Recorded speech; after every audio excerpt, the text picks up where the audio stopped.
अपन देख रहे हैं कॉम्प्लेक्स एनालिसिस के अंदर सिंगुलर पॉइंट, ठीक है ना। कल अपन ने देखा था ब्रांच पॉइंट्स और zero of a singular point. आज उसी के आगे देखते हैं, एक थ्योरम है ल्यूवेल प्रमेय। ल्यूवेल प्रमेय एक थ्योरम है, उसका स्टेटमेंट क्या है? यदि विस्तृत एक्सटेंडेड कॉम्प्लेक्स प्लेन सम्मिश्र तल पर फलन की कोई विचित्रता, कोई सिंगुलरिटी नहीं है तो फलन अचर फलन होगा। अचर फलन, ठीक है ना। यदि विस्तृत सम्मिश्र तल पर फलन की कोई विचित्रता नहीं है तो फलन कैसा होगा? कांस्टेंट, अचर फलन होगा। ये ल्यूवेल प्रमेय, ठीक है। इसका प्रूफ कुछ इस तरह से है, इसका प्रूफ कुछ इस तरह से है कि यदि फलन fz विस्तृत सम्मिश्र तल पर, यदि विस्तृत सम्मिश्र तल पर फलन की कोई विचित्रता नहीं है, ठीक है, यानी function z tends to infinity पर फंक्शन कैसा है? वैश्लेषिक फलन है, ठीक है ना। फंक्शन वैश्लेषिक फलन है तो किसी भी आपका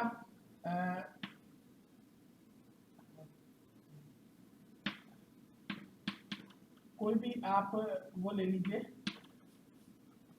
ऐसा कोई भी सर्कल जिसका सेंटर मूल बिंदु पर है, कोई भी ऐसा सर्कल जिसका सेंटर मूल बिंदु पर है, उसके w equal to 0, z equal to 0 पर या z टेंड्स टू इंफिनिटी पर अपन क्या करते हैं? उसका, चूंकि वो वैश्लेषिक फलन है इसलिए उसको टेलर प्रमेय से लिख सकते हैं। क्या?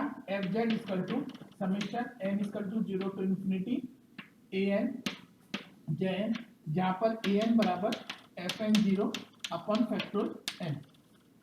क्योंकि विस्तृत सम्मिश्र तल पर फलन की कोई विचित्रता नहीं है इसलिए ऐसा कोई सर्कल जिसका सेंटर मूल बिंदु पर है, उसके अंदर z इक्वल टू 0 पर फलन वैश्लेषिक फलन है, इसलिए उसको टेलर प्रसार किया जा सकता है। टेलर प्रसार में ये fz बराबर ही आएगा। चूंकि z इक्वल टू इंफिनिटी पर फलन fz वैश्लेषिक फलन है, कोई विचित्रता नहीं है, इसलिए अगर w बराबर 1/z ले, w बराबर 1/z ले तो fw का w इक्वल टू 0 पर वैश्लेषिक फलन होगा। fw, ठीक है ना, w इक्वल टू 0 पर वैश्लेषिक फलन होगा। दिस इंप्लाइज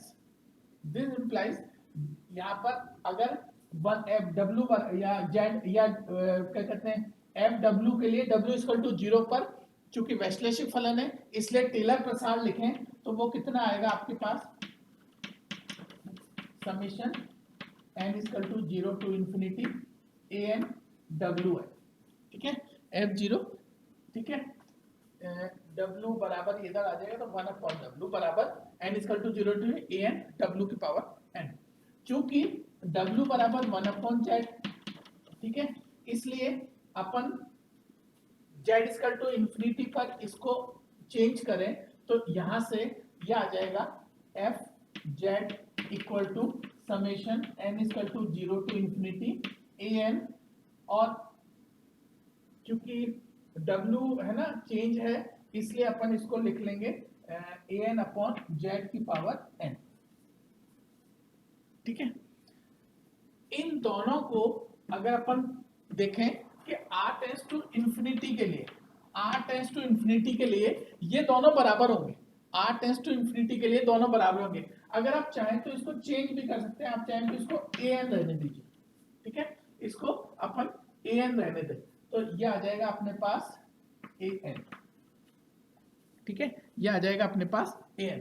अब r टेंड्स टू इंफिनिटी के लिए ये दोनों बराबर हैं, इन दोनों को अगर कंपेयर करें तो ये आएगा a0 plus a1z plus a2z square and so on equal to, ये दोनों बराबर हो रहे हैं तो ये आएगा आपका a0 plus a1 upon z a2 upon z square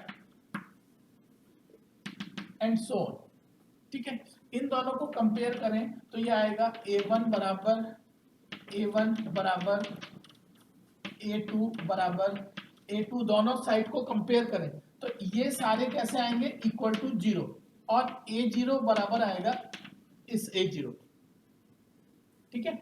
इसका मतलब है ये दोनों बराबर है, इसका मतलब फंक्शन कैसा हो गया? फंक्शन कैसा हो गया आपका? Equal to constant, equal equal to constant, ठीक है सर, इक्वल टू कांस्टेंट हो गया, इसका मतलब फंक्शन कैसा हो गया, कांस्टेंट।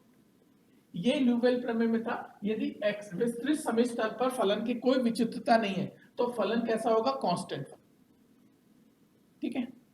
और देखिए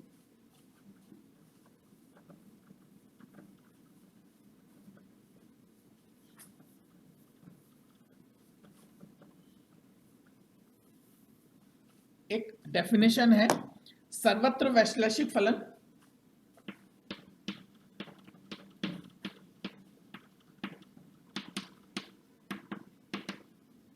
एंटायर फंक्शन, है ना, और दूसरा है अनंत की फलन,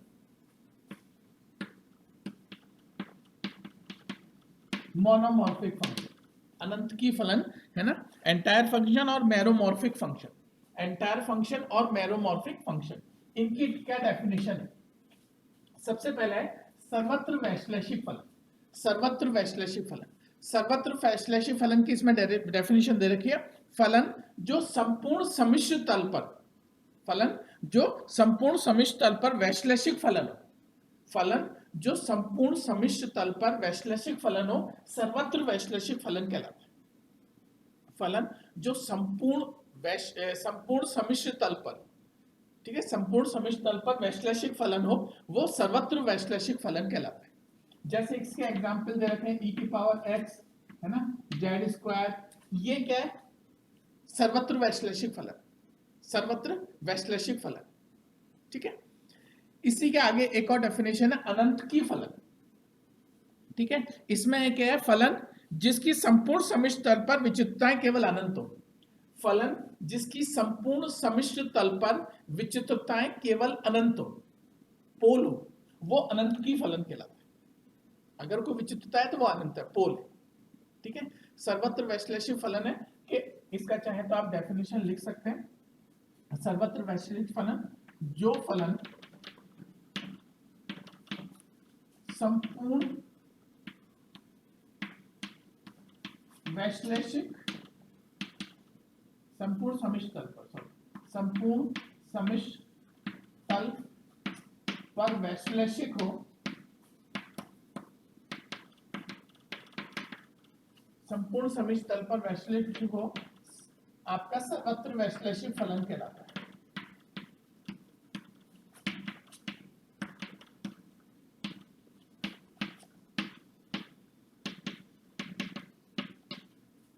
सर्वत्र वैश्लेषिक फलन कहलाता है। जो फलन संपूर्ण सम्मिश्र तल पर वैश्लेषिक हो, वो सर्वत्र एंटायर फंक्शन कहलाता है, ठीक है। दूसरा है अनंत की फलन, जो फलन संपूर्ण सम्मिश्र तल पर